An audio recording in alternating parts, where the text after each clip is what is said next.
Hey, good morning, Eastern Oregon, and welcome to this June 11th version of AM Alive, AM Alive on the EOA network.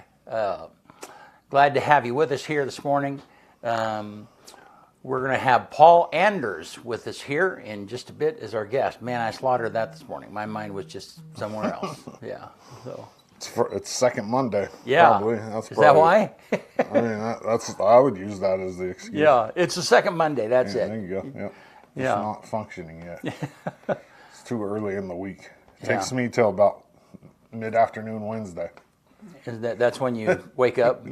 It just depends. Yeah. Got some Beer Fest tickets to give away. 2 of them. All you got to do is like this and answer this question in the comments. What is the process of converting sugars into alcohol called? So type your answer in the comments and like this, and you'll have a chance to win 2 tickets to Beer Fest on the 15th at 2 o'clock. They're $35 a piece, so it's a $70 value, and you can win them right here. All right. Yeah. Good deal. What was the question? What is the process of converting sugars into alcohol called? Huh. It's easy. That's an easy one. Is it? Yeah, you shouldn't even have to look that up on Google. It's an easy one.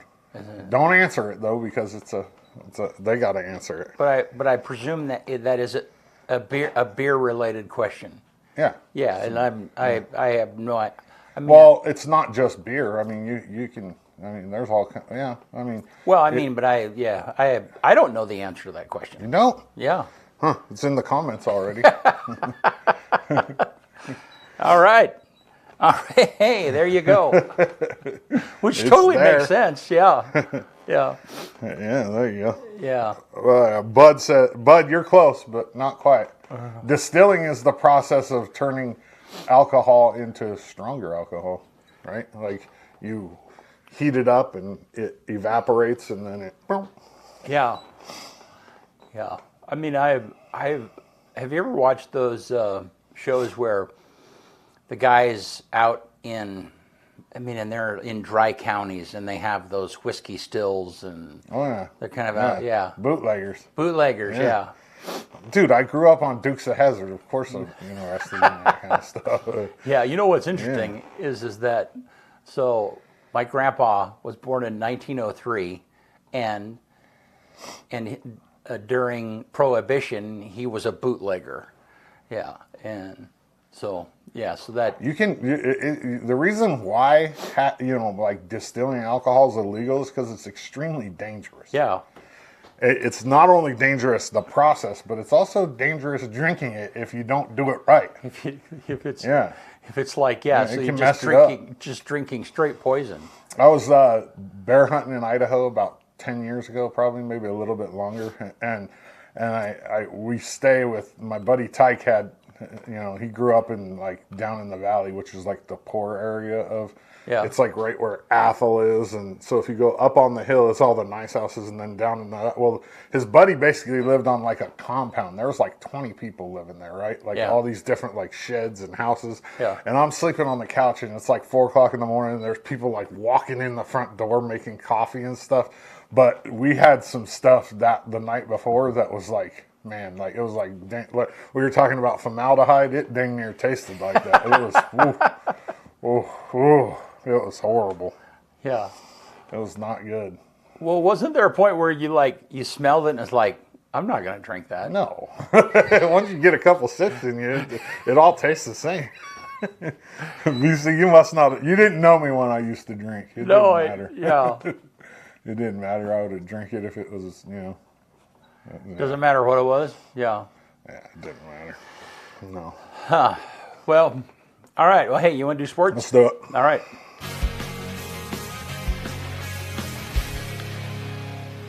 AM Sports Report brought to you by Buffalo Peak Golf Course. Take the Union Highway, go out through Union, take a left, go up the hill. Beautiful 18-hole link-style course. Dana and his team always do a great job out there. It looks great right now. Go check out the pro shop, too. Dana's done outstanding in there. They have all kinds of cool gear. Buffalo Peak Golf Course. Meet me at the peak. There's not a lot to talk about sports-wise, but we will talk about the GOL All-Conference Baseball players from LeGrand. First team utility, Quentin Thyler. Infield, Kai Carson. Designated hitter, Carter Sequest. And outfield, Carter Peasley. So they were all first team. And then second team catcher, Ryder McAmoyle. First base, Marshall Began. Infield, Landon Hood. And outfield, Griffin McAmoyle. So there's your all-conference guys for LeGrand. Spring sports are done, which means it's like transition into summer baseball, summer softball, and then summer football practice. It's kind of exciting. We're looking for advertisers for the 2024 East-West Shrine Game in Baker City on July 27th at 7 p.m. If you're interested, email us, Kyle at EOA Live TV, or send a message right here on the Facebook or on the Instagram and let us know. We have a bunch of different deals and levels of where you can get your business out there to a regional audience. It's a really cool event and a lot of people watch it. So if you're interested, let us know. Keep tuned into the EOA Live Network for more summer sports updates and more about the Shrine Game as we go on. I got a little video to show you real quick. So Gabe, go ahead, fire it off.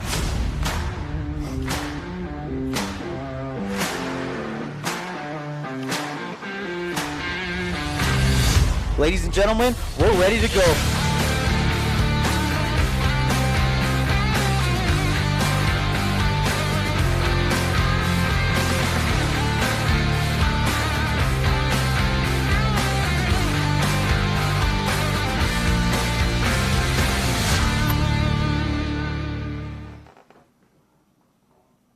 And then one more thing before I get out of here with the sports. Cade's Courage, once again.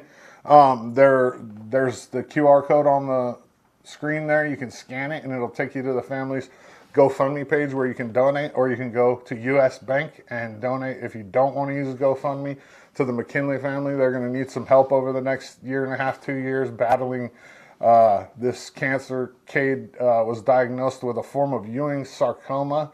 He's a freshman 3-sport athlete at LeGrand, and if you have the means, there it is. I also have a whole bunch. Go ahead, pull that down, Gabe, please. I also have a whole bunch of these bracelets here in the studio. If you want one, let me know. Stop by. They're free. It's just in support. It says, "You got this." There's a baseball, some wrestlers, a cross, a tiger, and it says Cade's Courage on it. They're pretty cool. So if you're interested in one of these, let me know, and I'll make sure you get one. AM Sports Report brought to you by Buffalo Peak Golf Course. Meet me at the peak. Good stuff. I was out there, went and saw Dana the other day. We're trying to figure out how to get a camera out there still. Oh, yeah, a weather cam? Yeah. That would be cool. Yeah, and it was beautiful. Yeah, it is. It's nice out there. It was, and it was good. Let's see, I guess this was last Friday morning I was out there, and they were busy. It was constant. Nice weather. Yeah. I mean, once the nice weather comes, they're busy. Yeah. All the time. You know, and it was, I mean, I watched Dana. Dana was in the shop by himself, and just him converse with the golfers, you know, hey, where do you like to golf, and where are you going, and where, you know.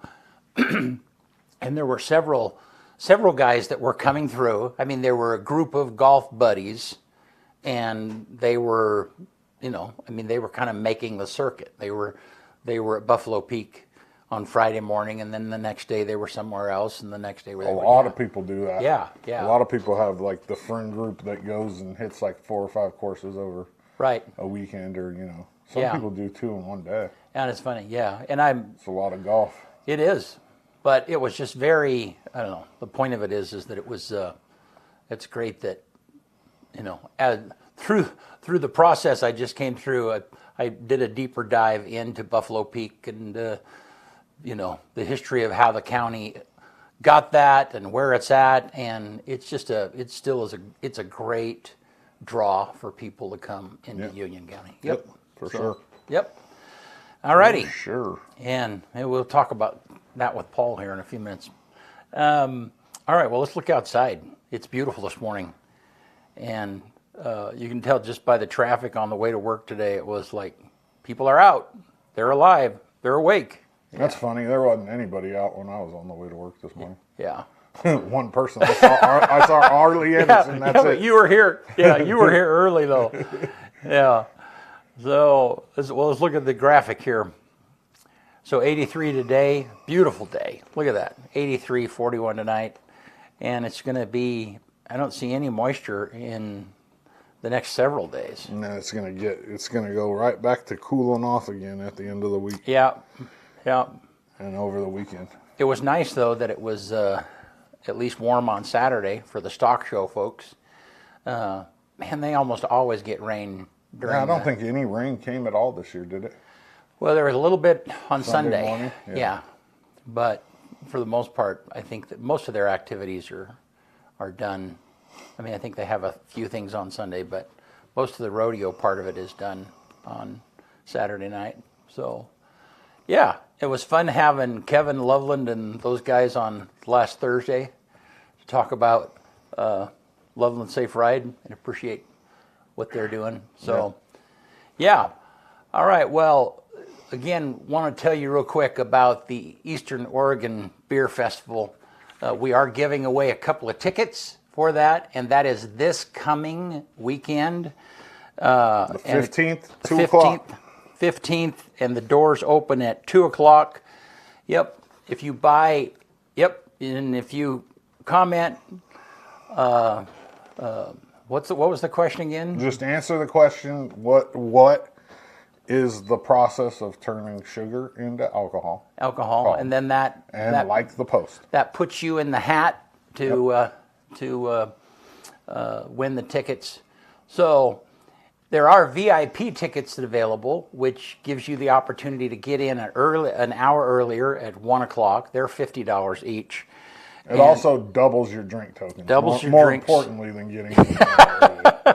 Gives you a chance to kind of hobnob with craft brew makers, if that's something that you really appreciate. So anyhow, so this Saturday you can buy tickets at the door, or you can buy tickets online at eobeerfest.org.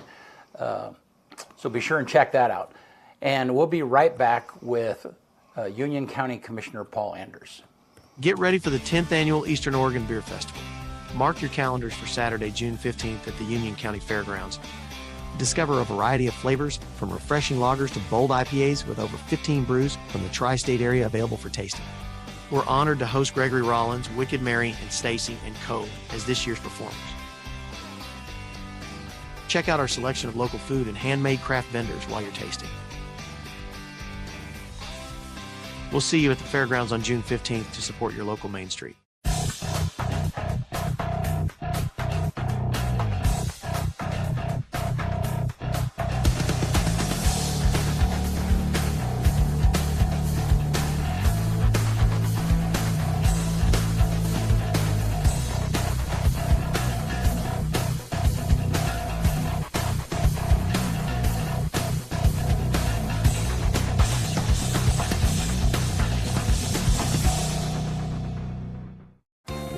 Look up how beer was discovered. It was an accident. Somebody dropped yeast into a...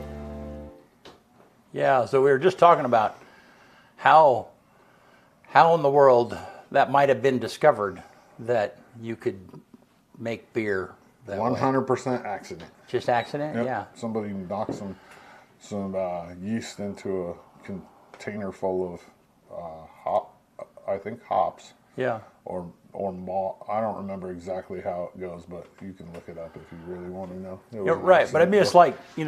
like, you take something out of the refrigerator that's a little old, sour, whatever it might be. It's like I don't know, who would go, I think I'm going to drink that. You taste it. Yeah, that sounds like something you do to your brother. Yeah. Hey, yeah. Maybe that's how it happened. So, well, hey, Paul, glad to have you with us. Good morning. Glad Yeah. to be here. Thank you. Yeah, how you doing? I'm well. Life is good. Good. Just And got through stock show. That was, you mentioned, not a lot of rain. A little bit on Sunday morning. yeah, And they finished up the rodeo Sunday. They have a matinee performance. Oh, okay. And it would be difficult to script this, but the young man from Walla Walla, Derek Koloba, I always struggle with his last name, won the bull riding, very last rider, and everybody, it seemed like, had a great weekend. 4-H and FFA kids seemed pleased with the prices, great support from businesses, from the community, and the thing that impresses me is it is all volunteer run. No paid employees out there. It's all by volunteers, which, I mean, is a testimony to the folks in this valley. yeah. No, and that is an incredible. Yeah, I mean, there's a lot of work that goes into that. Yeah. Yeah, but part of that is they got a system. I mean, they've been doing it for so long. It's the same, I mean, I know they change it and expand it a little bit every year, but still, it's Right. when you have a routine, it's the heavy lift is getting it going. The system in place. Yeah. Right. Yeah. And really, there's so many components. I mean, there's places that have rodeos and Right. places that have the livestock portion of it. Yeah. And places that I mean, when you look at all the things that we're combining Yeah. in one event, I mean, Right. from the parade to the youth, the work that goes into putting that on, from again, all the volunteers, the food service is all volunteers, the folks that run the bets at the windows, the racing, all of it. It's Yeah. a pretty big production. So is it what is it like? What are they raising money for? What is it like? Where's the money go? Well, some of it goes to pay the rodeo contestants, and that way course, yeah. you've got more folks coming in Yeah, for the better prize talent, if you pots, will. yep. Yeah. And then continual improvements to the grounds. Is it a nonprofit? Do you know? Yes. Oh, it Yes. is. Okay, Yep. so it's Yeah. just it's a recycle Yep. basically. And there is a foundation that's associated with it as well. Okay. Yeah. Well, and it is. And I recently saw their budget is over $300,000 a year. I mean, just because the money comes in, and yeah, I mean, it's a big event. Yes. Yeah. Yep. Yeah. So. Well, and the youth livestock sale was well over $600,000 this right. year. So. Yeah. My goodness, that's a lot of money. Yeah. Well, Very if anybody's supportive. out there listening, EOA Live would still love to be a part of that. We just can't seem to get in their ear about being one of their media sponsors. So, yeah. But, well, hey, glad you're here. Glad to be here. Yeah. And so we got through the primary. Got through the primary. Yeah. And it's, it wasn't a secret that I was very heavily supporting Todd Nash to be our next senator. And while it is technically not over, it would take a fairly long shot to make that not come to fruition. So Right.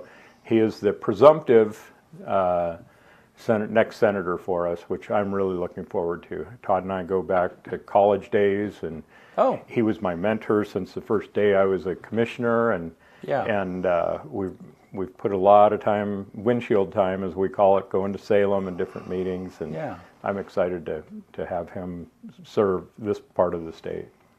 Well, good. And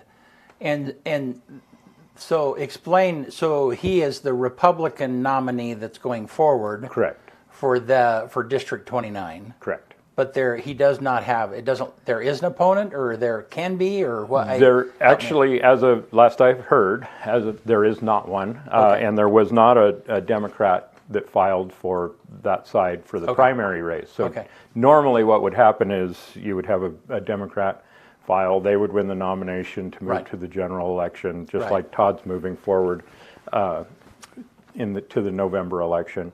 There is a caveat in there, though, that an independent or non-affiliated voter can get into the race even now, and I don't know what the deadline is or anything Right. like that. So someone technically could come in and challenge him, but I mean, when you look at how competitive and hard everyone campaigned in the Republican primary, again, it's unlikely that someone would unseat him.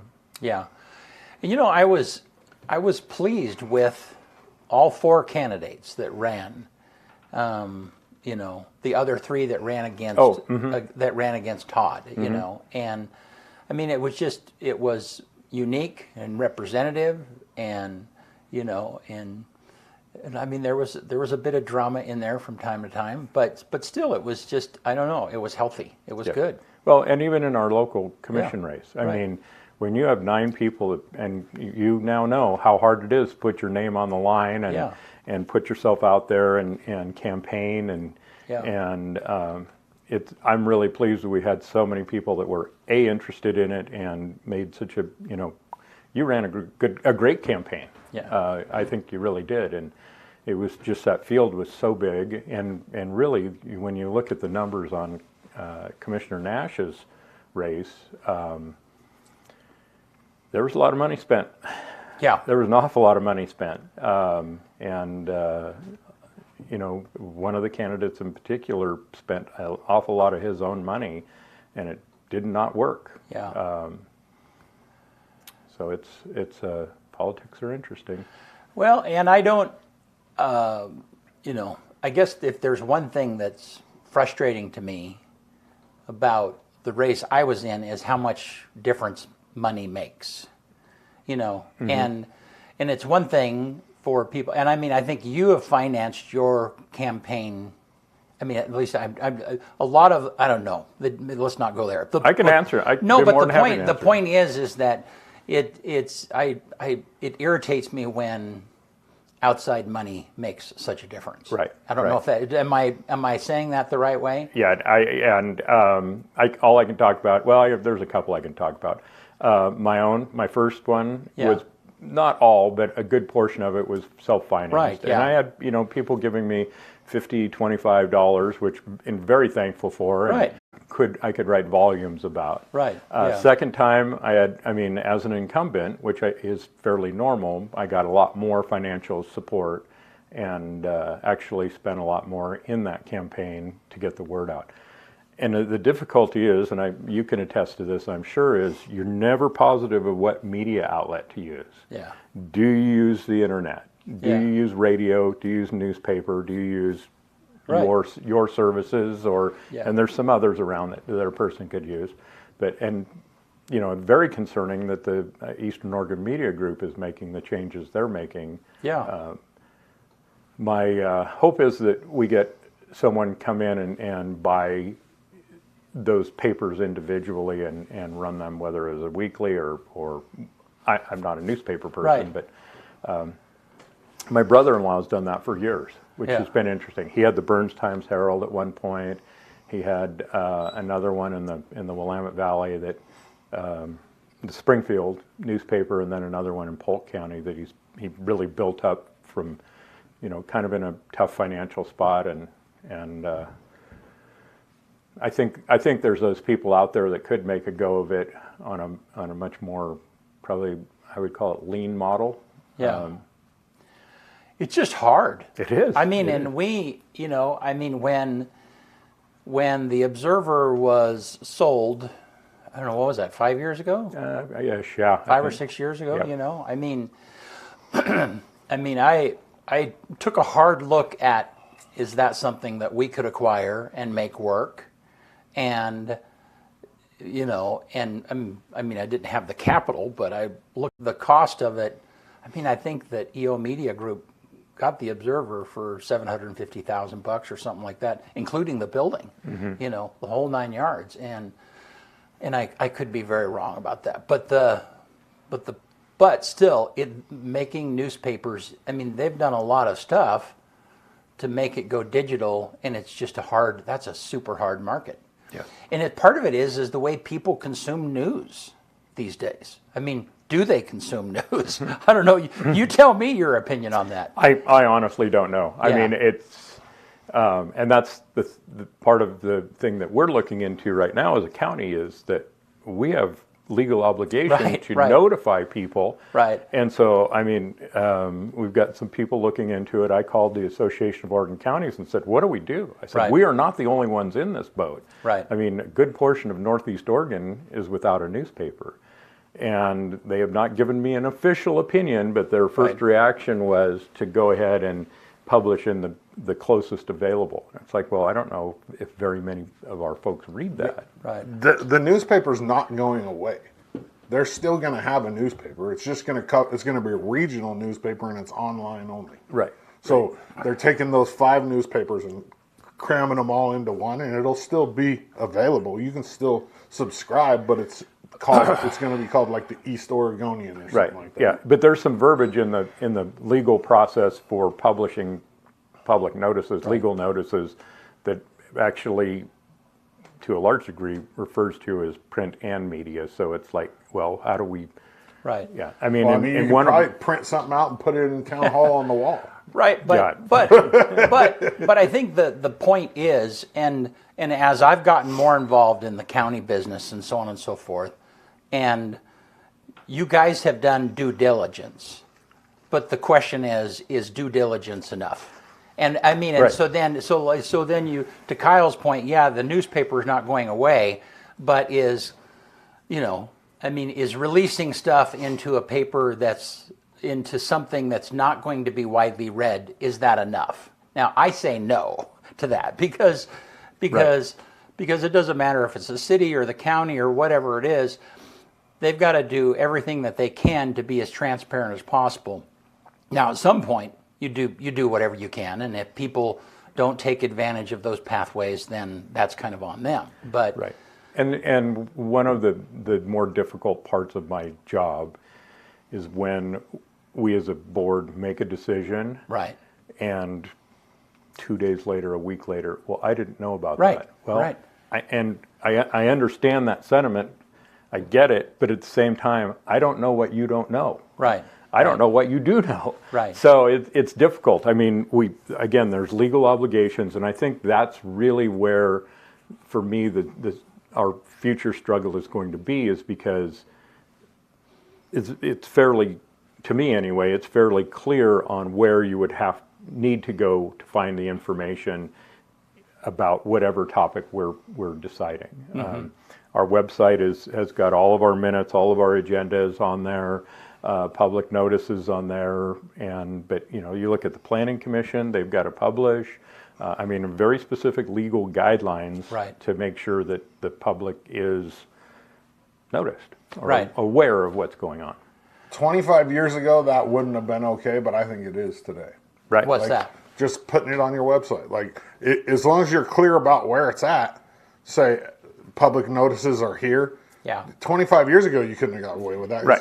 But everybody has the internet now. So as long as it's somewhere, you would think that would be good. And that's one of the things that we're expecting the legislature to clarify in this next session. Yeah. I guess I don't think that's okay. I think that because what happens, and you experience this, Paul, is that if you make a change that impacts people's lives, you care about those people. And so there's more of an obligation to not only know that they have access to that information. You feel a personal. We'll put it this way: if I were in your place, I would feel a personal obligation to give them a heads up. Right. And so then, if you know a forester, or you know somebody and you know something's might happen impacting them, you might go to the extra effort to give them a call or send them a message and say, hey, this is before us, and I think this will impact you. You should tune into this. And because, we're a small community. That's what we do, know. So, yeah, it's hard. But you can, at the same hand, you can't notify everybody. You can't give everybody a heads up. And that's why I'm, like I say, we have the traditional models that people knew if I have to, most people knew Yeah. that I have to, I can go find the information. Yeah. So, no, it's kind of a, and I know that, I know that the city and the commissioners will, do people show up to the meetings? I mean, if they're super interested, I mean, it's just the nature of people. They're not really involved until you've impacted their life and like, well, wait Generally a minute, speaking, whoa, yeah. yeah. Yep. Yeah, and unfortunately, well, and that's why every ordinance, everything that you guys pass, there's a first reading and a second reading, and that's kind of hopefully to give people, Yep, public input. yeah, right, yeah. So, Public comment, excuse me. yeah. All right. Well, so what else is brewing in the county? A couple things. One is we just finished up we haven't voted on it, but we've published the budget for the next fiscal year, and it's up a little bit, and part of that's with some grants that have come in, and then part of it is that property tax creep. I mean, the extra, the allowable increase in those is part of our budget, and through that process, I mean, very thankful for Shelley Burgess, our county administrator, and not only that, but the relationship she has and how she works with the department heads. And in the time I've been doing it, and it's been, actually I think this is my 7th one I've been through, because I was elected in the primary, and I went to 2 nights later, I went to the budget hearing, and they handed me a binder and said, "Here you go." And I was like, "Ooh, that got very fast." Yeah. But I've never seen anything in a budget where you've gone, really? I mean, come on, and they are frugal with their spending, their requests. Nothing, I don't think, is like, for me, everything in there, and I spend a lot of time reading the narratives on why they need especially specific pieces of equipment, or how they want to change their spending pattern if they do.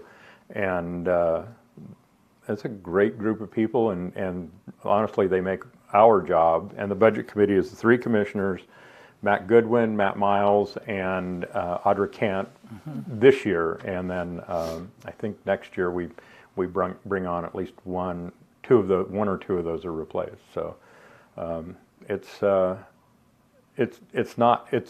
fairly involved process, but I think it could be a lot more difficult without the great people we've got working on it. Yeah. Well, and again, I looked at that process more than I ever have in the county before. Was at one of the budget meetings, and of course I had met Doug Wright through this process and talked to him several different times. And yeah, I mean, I agree. The managers have a very practical sense of how can we save the county money? How can we do what we're doing better, more efficiently? How do we extend those services? How do we do them cheaper if possible? Right. Yeah. Or how do we make the money go further? Right. Yeah. And yeah. which has been, I mean, in the last couple of years in particular, with the inflation, Right. has been very difficult for them to do. Right. But they work very hard at spending the taxpayers' money very, very wisely. Well, and sometimes you see public organizations like that a little bit disconnected from the public. It's like, well, we got the money. Let's buy the A+ item. They could probably get by with the B+ item, but they have the money and they buy. And that's sometimes irritating, But if there's a frugalness about it, and I guess that's very helpful. So yeah. And then I'm very excited to be able to tell you and others that I've been selected for what's called REALM, Rural Economic Leaders for Mobility, and that is to try to bring people out of poverty. The director of the Rural Engagement and Vitality Center at Eastern Oregon University, Grace Donovan, and I paired up on this project, and we are one of 10 counties selected nationwide to be part of this program. And All of our expenses are paid for it, which is very nice. Again, budget neutral, which is nice. Right. And what we're looking at is to see if we can put it together and whether it's even feasible. Really, it's kind of a funded feasibility study for value added. And what I mean by that is we send rail cars and trucks out of this valley with lumber and plywood and particle board and grains and grass seeds and things like that, where it goes somewhere else and someone does something to it manufacturing wise or processing wise and increases that value of it. So what we're looking at is to see if we can get it set up so that we can help or start businesses in this community that are able to put together, lack of a better description, a kit home. So here's your package of dimensional lumber, here's your particle board, here's your plywood, here's your cut list, here's your design, everything. Here's where you need to make room for stub outs and things like that. A little bit based on the older Boise home. Remember those? Not really. Yeah, Boise Cascade, gosh, it was probably early to mid 80s were basically kit homes. Okay. So, and I mean, I would love to be able to have a business in Union County that puts that together and partner with a window maker somewhere and a roofing company somewhere. So basically you'd put these on a semi instead of units of lumber and plywood. It would be the individual components to build a small house. Okay. Workforce housing or even, a tiny home, if you will. So. Well, interesting. So connect with, what does Realm do? I don't know, connect all of that to... What that does is it gives us the tools and explains some processes that we can go through and really gives us the training that we're able to do this so that hopefully, again, it will come to fruition when we're done with the project. Okay. And then these kit homes would be available to buy, or there would be some granted to... Well, actually, or what's, I think you've heard me say this before. Government is not the answer. Right. And Union County government in particular is not the answer. What we would do is say, okay, we've looked at this. Here's a feasibility study. Here's financing packages. Brent Clapp, you go start a business and basically do a lot of the legwork for them. And and I can't remember whether I said it or not, but this is through the National Association of Counties. Okay. So we, again, Grace Donovan from the Rev Center and I were selected for that for the nation. And the next closest one is in southern Utah, and then most of the other 8 counties are much further east. I guess a couple in Texas. So, but from the end user, the person who's needing a home, then this structure is to create an opportunity for them to buy that kit and put it together. More than likely, it would be a contractor that would buy it. So you want an X number square foot home, 3 bedrooms, 2 baths. Here's your options. Okay. And then that company would put that together and work with the contractor and ship it in basically components. And then since the contractor is able to do all of that with less expense or less effort on their part, then they could pass that savings on to... Hopefully, yes. Yeah. Okay. That's kind and of especially, I mean, there's been a really big push in the last few years for affordable housing or subsidized housing. Right. And we're to the point now where, and it's been the case, but it just hasn't gotten the attention, is workforce housing. Yeah. Or middle income housing. There's a number of descriptors for it. But and we've got a group in town that's working on some of those right now and really doing a nice job. They're near the drive-in theater in that neighborhood. Yeah. And I think those are going to fill a really much needed area in our community for that, someone that's working, maybe wife and husband, either one, however it works, or a couple working, couple of young kids. They've got, it's within their grasp of purchasing and having a nice place. Yeah. Well, cool. Yeah. So I'm pretty excited about that. Yeah, and I mean, it was the opportunity was presented to me, and I thought, 10 nationwide. What are the odds that we're going to get selected for this? So, Right. but and we were really kind of short timeline on it. Grace Donovan and I worked on it basically over a weekend and got it knocked out and sent it off and kind of went, oh, we'll see how this turns out. And like I say, fortunately enough, we were selected for this. Yeah. Do you ever get overwhelmed with the number of programs or the number of, I mean, as a commissioner, there are so many little components and they add up hopefully to good. I mean, that's the point. Yeah. Right. Yes. But keeping track of all of that is dizzying. It is. Yeah. Yes. Well, and beyond that, it's the opportunities that come across my email or desk or however you want to describe it. And it's like, man, that would be great. Do I have the bandwidth to get that done? Right. Yeah. And then 2 days later, another one comes through, and it's like, man, that would be really helpful. Yeah. But do I have the capacity to do that while at the same time answering questions about different departments? People might have a question or concern about one of the different departments, and taking care of that. So it comes down to bandwidth. Right.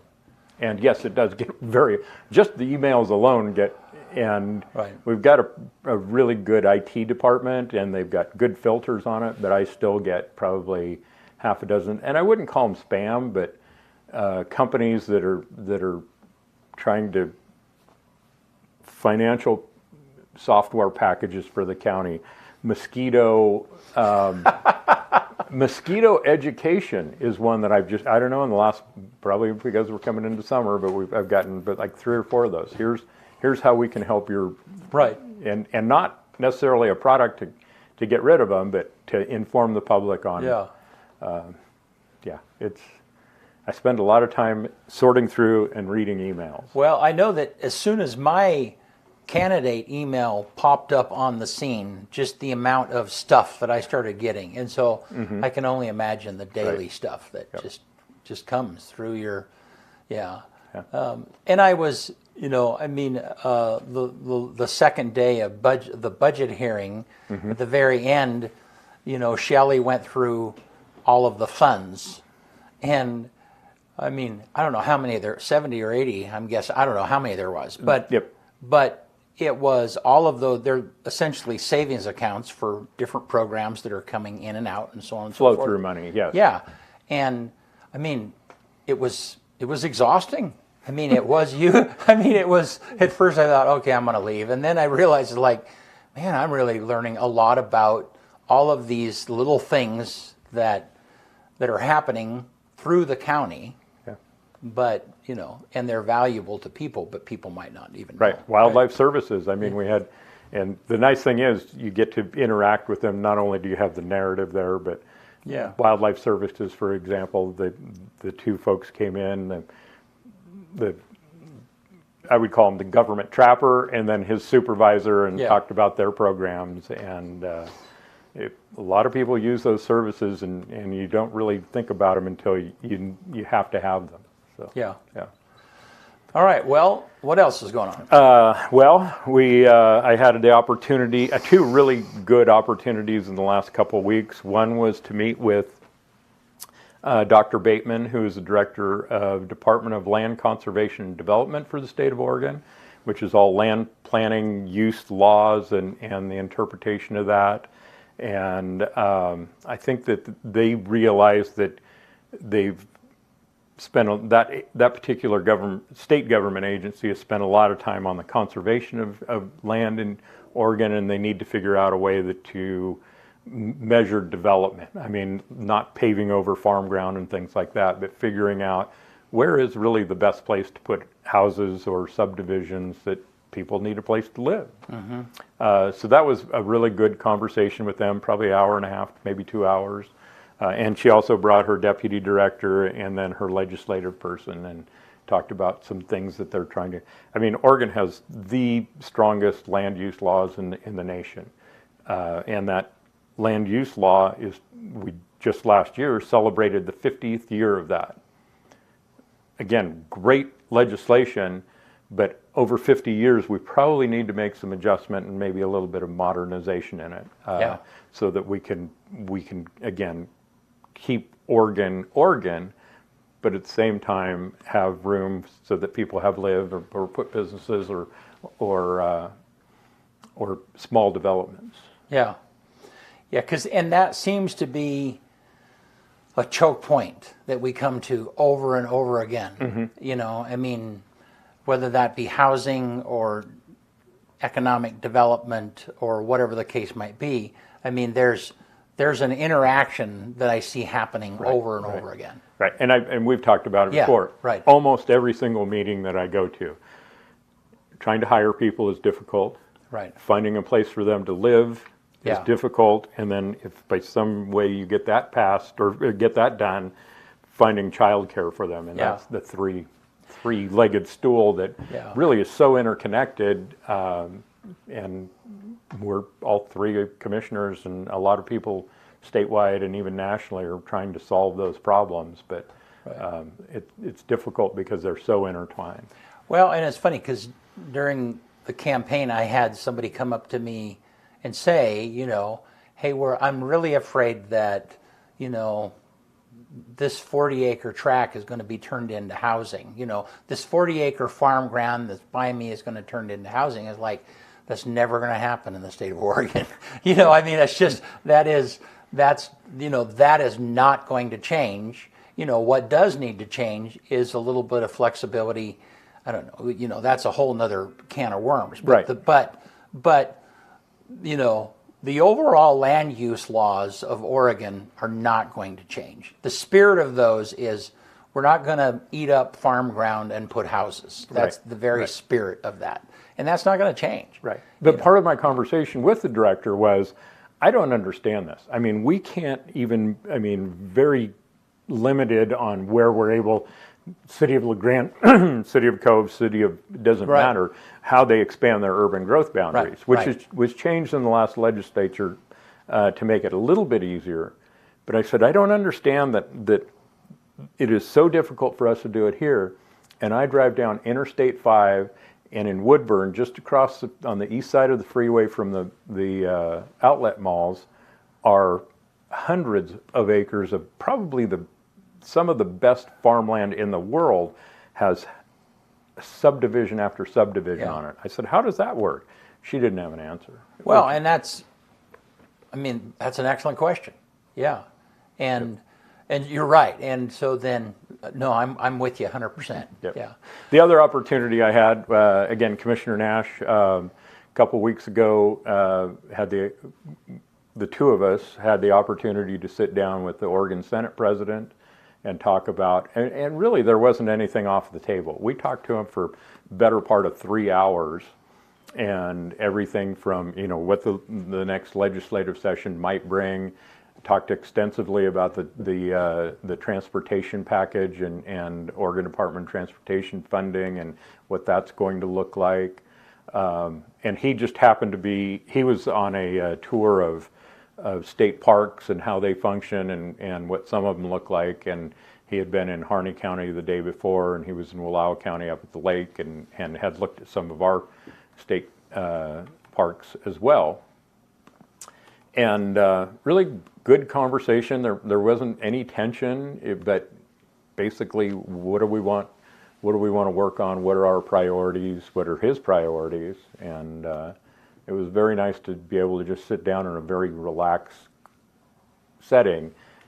And like I say, nothing was off the table when we visited with him. And the Senate president is a Democrat, I presume. Correct. Okay, Yes. yeah. Yep. And so then, and that's an important part of the discussion that people might not understand, is that you're trying to build some pathway forward that is not so divisive at the state level, I would imagine, right? Yes, that, and I think he's doing the same. Right.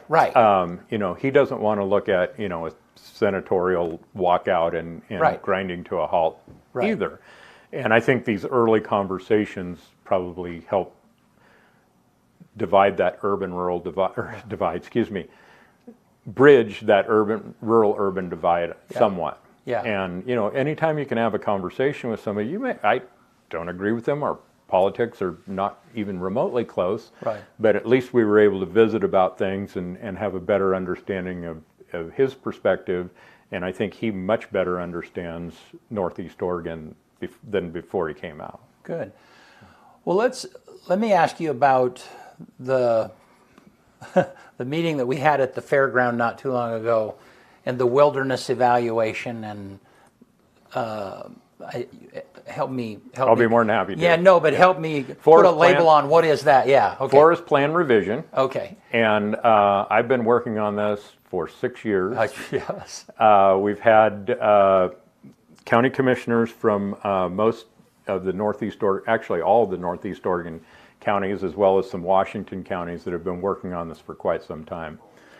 What the meeting was a couple of weeks ago was the draft version of what they found when they had to go, they went through their legal obligations. They have to identify the lands that meet wilderness, wild and scenic, roadless, and it seems like there's another one. And what they do is they take a look at those, and what this was a opportunity for folks to say, well, you've got this listed as a roadless area. And this is the conversation I had with Sheriff Bowen. He goes, wait a second, there's a road that goes through there. Right, and I right. said, okay, that's what they want to know. Right. And the comment period now is over for that. But they had public meetings, Enterprise, John Day, Baker, LeGrand, and Burns, I think, is where Yeah. they had them. Yeah. And, you know, if you looked at some of those maps, you went, oh, the Forest Service can try to close everything down. Well, not necessarily, because that is what they had for what meets those criteria.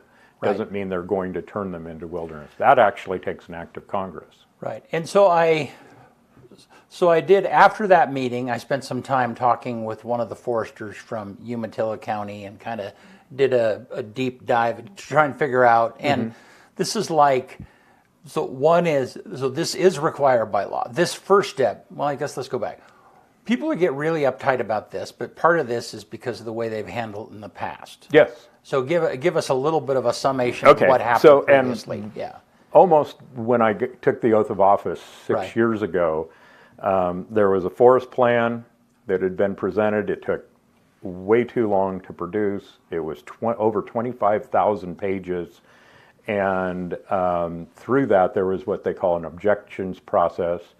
Citizens, county leaders, I was not in the county at that point, but Commissioner McClure for sure was part of it. The Wallowa County commissioners were deeply involved, Baker County, Grant County, and the Forest Service received an overwhelming number of objections to the plan. They came out, they heard the people, they heard the testimony, and some of this was by preservation groups as well, that had issues with the plan for one reason or another. I remember this very vividly. I want to say it was early February. You know, I'd been in office for 6 weeks, and Commissioner Beveridge came down the hall and said they withdrew the plan. And I don't understand what you're telling me. Withdrew the plan. They said she said the Forest Service has withdrawn, they shelved the plan. Wow. This has never happened before. Well, and this was, I mean, I was at the meeting that was at the Armory, and there was standing room only. People were uptight about that. I mean, Right. Yep. yeah. I mean, No question about that. Yeah.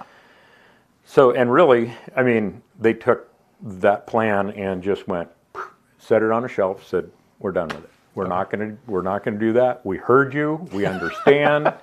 How do we forge a path forward? Yeah. So out of that came what's called the BIC, Blues Intergovernmental Council. Okay. And that includes federal, state, and county folks. At one point, we had probably 45 people at the table. And I will tell you, those first meetings, and we had a mediator from Portland State University, the Hatfield Policy Consensus Center facilitated it. Those first meetings were not pleasant. There was a lot of bloodletting as far as communities, commissioners talking about the strained relationship they have with the federal government, the Forest Service, and it took, I don't know how many meetings to get to the point where we would actually uncross our arms and have a conversation with them. Portion that I was most involved with was the socioeconomic report, because in that original plan, you could read it and you could see glimpses of our area, but it could have been Wyoming or Colorado or Montana, pretty much any Intermountain or any western place that had national forests in there. And so I spent an awful lot of time working on that and getting it a true socioeconomic report done, and that was done through Eastern Oregon University, the Rural Engagement and Vitality Center, the REV Center, and they looked at, I mean, all sorts of things. Be more than happy to provide you with the link to it, because it's some interesting reading.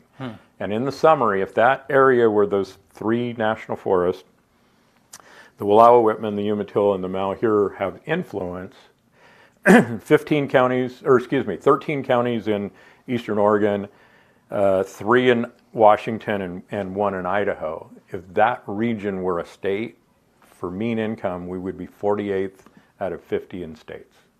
We have an incredibly depressed economy, and a lot of that is tied to the federal forest policies. I mean, when you look at the number of mills we had in this region, the amount of logging, things like that, it's kind of disturbing to see that, you know, with the decisions that were made and the court cases, litigation that happened to the Forest Service, that I mean, our cut now is, you know, 20 million or 20,000 million board feet, and at one point it was significantly higher than that. The target in the current plan we're working under, which we're obviously working to replace that plan with a newer one, the goal there was 70,000, and we're not even basically a third of that. Wow. So, and no industrial mills in Baker and Wallowa counties. Yeah. That something might not be right there. Right. And I'm not saying cut every tree. I mean, there are incredibly special places in this world. Right outside our back door, the Eagle Cap Wilderness.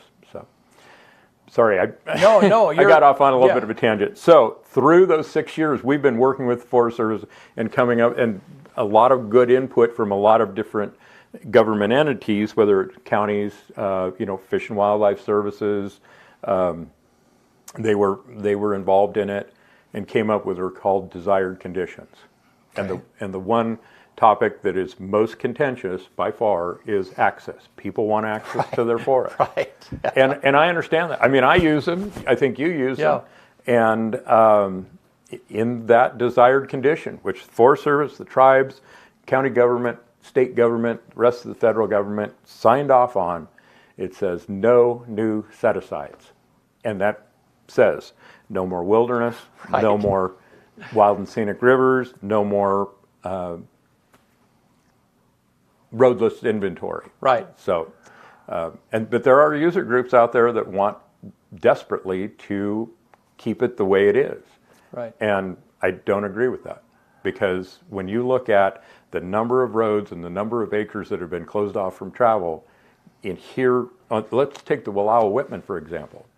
There's hundreds and hundreds of acres east of Union that in Baker County that have been closed off in the last 10 years under the current system. So, so go back. So there are people that want it to stay the same, that correct. They want it to be closed off more? Oh, no, okay. Just the opposite. Right. Just the opposite. They want it's open forest designation. Okay. But under that open forest designation, to me, it seems like there's easier paths for the Forest Service if they chose to close off access. Okay, I got it. So, and you know, I think you and I just need to we should have a conversation. I mean, maybe an EO Talks just about this, because this be more than happy to. Yeah, because this is super interesting. But just to kind of button up what that meeting was about, that I understand. Okay, so then part of the Forest Service obligation is to do a survey of what the current wilderness is, and is there any new lands that need to be pulled into that? And they're obligated by law to go through that process. Yes. Okay. And so then they presented maps and said, okay, this is the current, in our inventory, in our survey, this is the current wilderness area, and this is the current possible wilderness area, and it's your job as the public. I mean, we're asking for information. They're not, I mean, they're not trying to increase the wilderness area. They're doing their jobs to find out whether Right. And that inventory Yeah. is a can rather than a will, if that makes Say sense. that, so again. It can fit, not that it will fit. Right. I mean, Right, so right, yeah, yeah. it meets the criteria, but I mean, and the forest supervisor have been very clear. They don't have any intention Right. of adding additional wilderness. Right. So But the end project, I mean, so this is like step 2, but step 4 or 5 is access, which people, I mean, they're concerned about that. It's like, okay, what roads are you going to block Well, off actually, through each of the steps, Right, access okay. is in there. Yeah, And so, staying in front of the Forest Service Right. saying, we want access has been very important. Yeah. And, and I have no reason to think that we need to close any more roads on the National Forest. Yeah. There are those that are, in different agencies that say, hey, we need to close them for this, we need to close them for that. I think that my personal opinion and what I've been advocating for is active management of our forests. Yeah. Which we've been sorely lacking for a number of years. Right. And really part of that is, a big portion of that is federal policy, which Right. I understand. But there's also litigation. I mean, if they want to do a project for even fuels reduction, there's a chance that it's going to be litigated by a group that wants to stop it because they don't agree with it for whatever reason. Right. Yeah. Yeah, we'd love to dive deeper because into this is good. So is there anything else before we quit that you want to make sure that we're aware of? Just that, stock show just ended. Yeah. Great weekend, like we talked about. Summer season, it's one of my favorite times of year. Yeah. Just wrapping up for me. Morel season, I got out a couple of afternoon and evenings to pick some morels. And life in Union County is pretty special. And I'm thankful to be here and thankful for the job. I love my job and thankful for the opportunity to do it. Well, thanks, Paul, for what you do. Yep. Appreciate it a bunch. All right, man. Want to get us out of here? Yeah. Before I do, one more time, answer the question in the comments. What is the process called of turning sugar into alcohol? And I'll give these away on Thursday on the morning show. So we'll give it a couple days for people to answer and to like this post right here, and then I'll do a random generator on Thursday and give away 2 tickets to Eastern Oregon Beer Fest. On this day, which today is the 11th of June, 1776, Continental Congress creates a committee to draft a Declaration of Independence. It consisted of Thomas Jefferson, John Adams, Benjamin Franklin, Roger Sherman, and Robert R. Livingston. 1898, the first U.S. Marines, 600 of them, land at Guantanamo, Cuba during the Spanish-American War, which was essentially the start of it. This one's crazy. In 1963, on this day, a Buddhist monk immolates himself in Saigon. It's probably the most iconic Vietnam War picture. I mean, it was in protest of the war, and man, wow, that's crazy. 1991, on this day, Microsoft releases MS-DOS 5.0. 2002, on this day, American Idol was created by Simon Fuller with judges Simon Cowell, Paula Abdul, and Randy Jackson, and it premiered on Fox TV. 2021, on this day, this is another crazy one. A U.S. lobsterman in Provincetown, Massachusetts survives being swallowed by a humpback whale, completely swallowed by a humpback whale, and he got out. That's crazy. That is crazy. That's crazy. Could you imagine? You're just you're in the whale. You're Moby Dicking it. I was going to say, is his nickname Jonah? Yeah, right? No, yeah, it's nuts. The number one song in the country on this day in 1984, Time After Time by Cyndi Lauper. And then the quote of the day comes from Daith Banger, and it's details are important. Be observant. One more time. Details are important. Be observant. And then one story before I let you guys get out of here. Yesterday, something really cool happened to me. It's the first time it's ever happened. I was walking on my way home on Adams there, and all of a sudden I hear these little kids yelling, "Dodgy, Dodgy." And it's the first time like little kids have stopped me in public and asked to take a picture with me. It was kind of cool. They're like, "We follow you and all your stuff." Nice. And the one kid was deaf, so I was trying to communicate like on my phone, like typing back and forth. And yeah, Juan, that was pretty cool. Like three little kids. It made my day. It was kind of cool. If it would have been adults, it would have been really awkward and weird. But it was crazy. I loved it. It was awesome. I'm a big fan of little kids. So Yeah. yeah. Good stuff. Fun. it was cool. All right. Thanks, Paul, for being here. Thank you for having me. Appreciate it. And that's awesome. I mean, Yeah. It was pretty Yeah. cool. It made my day. Yeah. Thursday, Chief Bell, LeGrand Police Department Chief, will be here with us, and we'll see you then. See you Thursday.